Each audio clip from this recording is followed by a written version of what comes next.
और यमुनानगर से बीजेपी प्रत्याशी घनश्याम दास से जो है खास बातचीत डेली पोस्ट ने की है। जनता को जल्द ही जल भराव की समस्या से निजात मिलेगा, ये घनश्याम कहते हुए नजर आए। और भी जनता के कई मुद्दे हैं जिनको लेकर आज वो बातचीत करते हुए नजर आए। क्या कुछ उन्होंने कहा, सुनते हैं। अभी हम पहुंचे हैं यमुनानगर में, और यमुनानगर की अगर बात करें तो काफी कुछ फेमस है। लोग यहाँ पर बर्तन खरीदने आते हैं। प्लाईवुड की इंडस्ट्री थी इसलिए क्योंकि काफी यहाँ से पलायन भी कर चुके हैं। विपक्ष का भी आरोप है। खैर, हमारे साथ यहाँ पर बीजेपी के उम्मीदवार हैं घनश्याम दास जी, और इस चर्चा करेंगे हम सर से। और इस चर्चा में मेरे साथ मेरी सहयोगी राशि चतुर्वेदी भी साथ है। सर, बहुत बहुत स्वागत है डेली पोस्ट में। कैसा चल रहा है प्रचार? बहुत अच्छा। प्रत्येक मतदाता तक किसी न किसी रूप में पहुंचने का प्रयास कर रहा हूँ। नुक्कड़ सभा, जनसभा, डोर टू डोर, मार्केट में, शॉप टू शॉप, और उसके साथ बड़ी जनसभा में श्रीमान अमित भाई शाह, देश के गृह मंत्री, आए थे और हजारों की संख्या में लोग वहाँ उपस्थित हुए।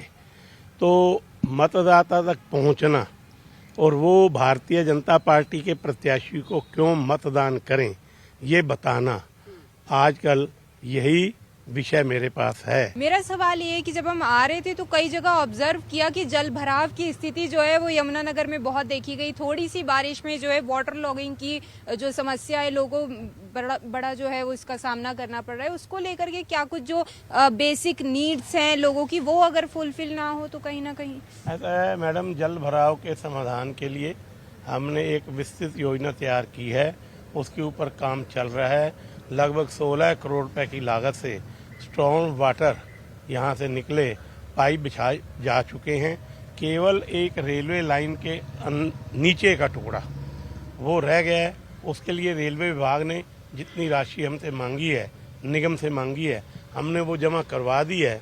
और अगले बरसाती सीजन से पहले ये सारा काम पूरा हो जाएगा और जल भराव की समस्या से 100% छुटकारा मिल जाएगा। घनश्याम जी, 10 साल आप विधायक रहे, 10 साल प्रदेश में सरकार भी रही।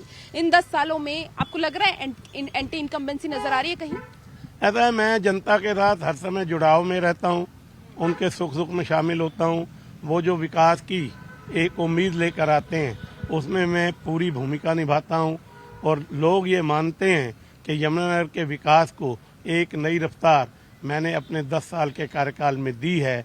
इसलिए मुझे कहीं भी कोई एंटी इनकम्बेंसी का फैक्टर नजर नहीं आता। अच्छा, आसपास के जो एरियाज है, अगर हम बात करें, चाहे यमुनानगर है, अंबाला है, करनाल, कुरुक्षेत्र, ये थोड़े थोड़े सटे हुए हैं पंजाब के साथ। और किसान आंदोलन की अगर हम बात करें तो यहाँ पर काफी किसान जो है वो आंदोलन में भी पहुंचे हैं। तो आपको लगता है उसका असर रहेगा कहीं ना कहीं? ऐसे मेरे से बड़ा किसान कोई नहीं है। मैंने 25 वर्षों तक लगातार अपनी खेती के साथ साथ किसान संघ के जनरल सेक्रेटरी के रूप में, प्रदेश उपाध्यक्ष के रूप में काम किया है। और किसानों की समस्याओं को मेरे से ज़्यादा कोई नहीं जानता। ये विधानसभा में मेरे विपक्षी विधायक जो हैं बीजेपी के, वो भी स्वीकार कर चुके हैं। और ये सारा जो किसान आंदोलन है, कुछ लोगों के द्वारा एक बुना गया जाल है ताकि भारतीय जनता पार्टी को अस्थिर किया जा सके। जो राजनीतिक हमारे विरोधी हैं, अपना हित साधने के लिए कुछ लोगों को किसान का मुखौटा पहनाकर, किसान के रूप में सड़कों पर भेजकर वो हमारी जो लॉ एंड ऑर्डर की व्यवस्था है उसको भी चुनौती देना चाहते हैं। और एक ऐसा प्रभाव बनाना चाहते हैं कि भारतीय जनता पार्टी किसानों के लिए कुछ नहीं कर रही। उदाहरण के रूप में मोदी जी किसानों के खाते में 6,000 डाल रहे हैं किसान सम्मान निधि के नाते। आज तक किसी सरकार ने डाले क्या?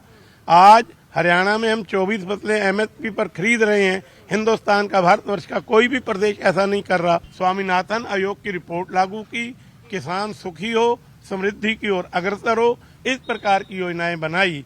और अधिकतर किसान जो आंदोलन करें उनको छोड़ के हमारी नीतियों का समर्थन करते हैं। लेकिन इसमें सर मेरा एक सवाल और इसमें रहेगा। आपने मनोहर लाल जी का बयान सुना होगा कि उन्होंने भी ये कहा कि मुखौटा लगा के किसान बैठे हैं। कंगना रनौत कहती है कि 3 कृषि कानूनों को वापस से लागू करें। हालांकि बाद में उन्होंने कहा कि आहत हुए हैं बहुत लोग। आपको लगता है ये डैमेज हो रहा है प्रत्याशियों के लिए, आप लोगों के लिए मुश्किलें हो रही हैं? देखिए, कई बार किसी भी नेता द्वारा दिया गया बयान जल्दबाजी में दिया जाता है, बिना सोच समझ के दिया जाता है। और जब ऐसा बयान आता है तो संगठन को नुकसान होने की संभावना रहती है, परंतु वो व्यक्तिगत बयान है, पार्टी की आधिकारिक वो प्रवक्ता नहीं है, इसलिए उनके द्वारा दिया गया बयान जो है वो नुकसान पहुंचाने की, नुकसान करने की स्थिति में नहीं रहता। और जब उस बयान को विड्रा कर लिया जाता है तो सारा मामला सुलझ जाता है। लेकिन हुड्डा साहब कहते हैं, आपने कहा कि एंटी इनकम्बेंसी आपको नजर नहीं आती है हरियाणा में।